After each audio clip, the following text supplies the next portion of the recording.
Michael, a reluctant apostle of a very old, very stubborn love, to the churches of Minnesota and the United States of America, and to all kingdom communities scattered across lands claimed and occupied by empire. Grace to you and peace from the one who walks beside you in every storm, and from Jesus, who refused to let anyone walk through a storm alone.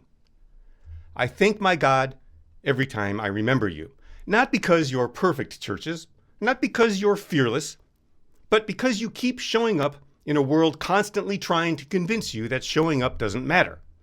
You gather in basements and borrowed sanctuaries, in storefronts and living rooms and Zoom rooms. You sing from battered hymnals and glitchy lyric slides. You light candles on an altar of folding tables. You whisper sigh-filled prayers. You say and know each other's names. You, beloved, are the gospel I believe in. You've been told again and again that the real church is the one draped in flags with the oversized parking lot, the tall steeple, and the politician in the front row. You've watched people you love swallow a Christianity that exalts nostalgia and nationalism over Jesus. Some of you have lost family, jobs, and entire communities because you dared to speak what your soul knew. This is not the way of the kingdom. I know your weariness. I know your fear. I also know your courage, and it reminds me of the old song, "You'll Never Walk Alone." When you walk through a storm, hold your head up high. Rodgers and Hammerstein wrote about a storm for the stage, but you know better. Your storms are not metaphorical. Your storms have names: ice, eviction, illness, fascism in a red hat, a Supreme Court that remembers power but not justice, and a climate that grows harsher with every storm. The winds lash your windows when the snow blows sideways, and the temperature drops to levels unsafe for human life. The winds also lash your spirits when men with microphones and Bible verses tell you that queer kids are the problem, immigrants are the problem, tired teachers are the problem, black voters are the problem, election officials are the problem. You've heard these lies for so long that although you don't believe them, they begin to sound inevitable, as if this is just the way it is. And that is what the empire wants you to believe. But, dear churches, hear me. Empire always sounds like inevitability. They want you to think that they're as inescapable as winter. Rome sounded inevitable to Paul's churches. The eagle banners, the Latin inscriptions, the soldiers posted on the corners. That's just the way it is, people said. Don't ask too many questions. Don't say too much about the crucifixions. Don't mention that the peace of Rome seems to require a lot of dead, poor people.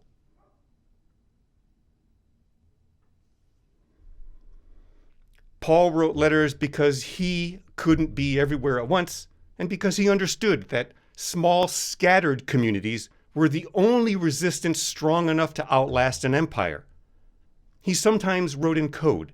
He spoke in hymns, poetry, and household instructions concealed in speech the Roman Empire accepted while unaware of the subterfuge underneath. Paul embedded radical claims within ordinary sentences. He delivered the truth as loudly as he could without risking his people's lives. We are not the first to live in occupied territory. I am writing to you from within another empire that also seems inevitable. Like Rome, it has marble buildings, flags, and eagles.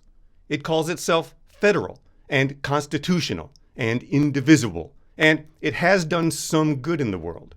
But it has also stolen land, broken treaties, enslaved human beings, and built wealth on the backs of people it never intended to treat as fully human. We did not vote for that theft. We did not sign those treaties. But If we live in Minnesota, New York, Arizona, Florida, or anywhere in the U.S., we live on land that was taken and never returned. The empire that took it now wraps itself in God talk while it tries to decide who counts as real Americans or real Christians or real families. Right now, the loudest choir in the empire sings the MAGA anthem. You know the lyrics. You've heard them shouted at school boards and whispered at family dinners. Make us great again. Take our country back. We're the real Christians. We're the persecuted ones. My churches, you are tempted in two directions. On one side, the temptation to despair, to believe that your quiet, stubborn justice will never be enough, that your community circles, land acknowledgments, and small pantry in the narthex are insignificant compared to gerrymandered maps and Supreme Court decisions, that the cross has been permanently franchised to the loudest, angriest voices in the room. On the other side, the temptation to become what your soul resists, to turn your worship into a counter rally, your sermons into talking points, your communion table into a purity test, to trade the kingdom for a better branded version of empire. But listen, Paul did not tell his churches to become Rome with better manners. He did not tell them to win at Rome's game. He told them to become something else entirely, outposts of a different reality where Caesar is not Lord. Do not be conformed to this world, he wrote, but be transformed by the renewing of your minds. He wrote those words to people who still had to pay taxes to Caesar, dodge soldiers in the street, and send their kids past imperial propaganda on the way to the market. He did not tell them to pretend Rome wasn't there. He told them to stop letting Rome define what was possible. Minnesota churches, Brooklyn churches, desert churches, and coastal churches. We live in occupied territory. We file our 501c3 paperwork. We follow safety codes. We use roads, hospitals, and public schools. We are not outside the empire. We are in it, with all of the conflict and compromise and grief that implies. And yet we, the churches struggling to create a more loving, equitable world, we're also something else. We're communities organized around a story that claims God shows up as an oppressed, colonized Jew in an insignificant corner of an empire, refuses violence, tells the truth, and gets executed by the state. We follow someone whose win looks like a lynched body, buried by friends, and then, without explanation and without revenge, somehow still walks among them saying, "Peace be with you." Carry one another's burdens, Paul wrote. In this way you fulfill the law of Christ. This is not a sentimental suggestion. It's his survival strategy. So, beloved churches, let me say this as plainly as I can. MAGA is not the gospel. White Christian nationalism is not the gospel. Empire, no matter how many Bible verses it quotes, is not the gospel. The gospel is this: we belong to each other. The gospel is this: there is more than enough. The gospel is this: the worst thing is never the last thing. And the gospel is this: love will not abandon you in the storm. We are called not to reclaim America for God, but to witness to a different way of being human right in the middle of America. Sometimes that'll look like public protests, marches, statements, or votes. Sometimes it looks like quietly paying off someone's medical bill or slipping a rent envelope under a door. Sometimes it looks like interrupting a racist joke at Thanksgiving and refusing to just let the moment pass as politics. We will stumble. We will misstep. We will hurt each other.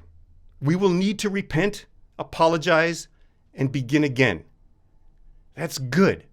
That means we're alive. That means we are not a brand, but we are a body. When the storm howls, and it will, remember the song, "You'll Never Walk Alone." Remember the one walking beside you. Remember Paul's stubborn churches huddled in living rooms under the gaze of an empire that assumed they were irrelevant. So Keep preaching your fierce sermons. Keep opening your doors to the ones the empire discards.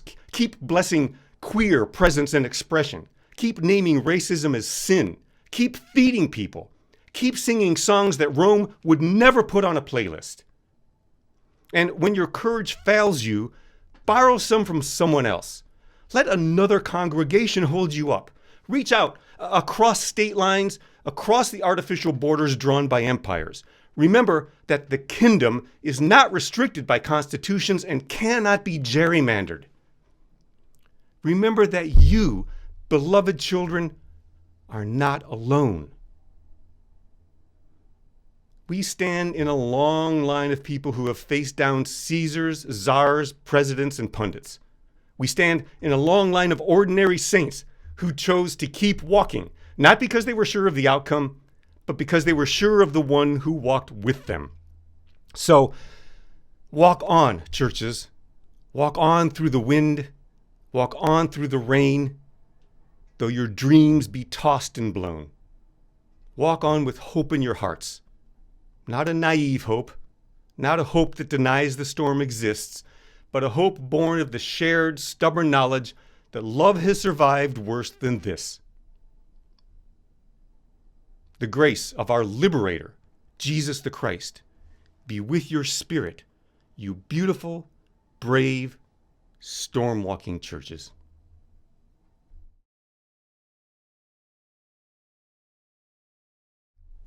Our question to consider is who in your community might need to hear you'll never walk alone, and how might you convey that message? Take a few moments and then we'll open up for discussion.